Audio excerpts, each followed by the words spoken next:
Hi అండి, welcome to Vasanthi creations. మీకు ఒక యూస్ఫుల్ టిప్ చెప్తున్నానండి ఈరోజు.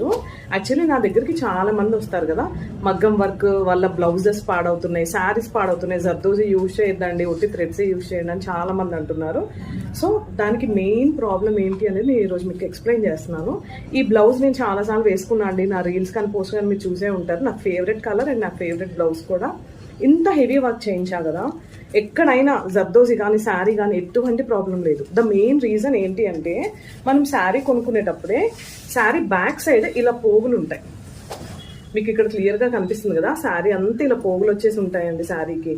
ఇలాంటి శారీస్ వల్ల బ్లౌజెస్ పాడవుతాయి. సో దీనికి నేను అంటే ఓన్లీ మనం ఇక్కడ వరకు చాలండి, మన బ్లౌజ్ ఏదైతే వేసామో ఈ సైడ్స్కి అక్కడ వరకు నేను ఈ శారీకి ఆర్గాన్జా స్టిచ్ చేసుకున్నాను. ఇది వచ్చేసి మనకి ప్యూర్ ఆర్గాన్జా, అంటే మనం కొంచెం లావుగా కూడా కనిపించాం. అంటే చాలా మందికి డౌట్ వస్తాయి కదా, ఇది డబల్ లేయర్ వేసాం కదా ఇంకా లావు కనిపిస్తాము అనేసి.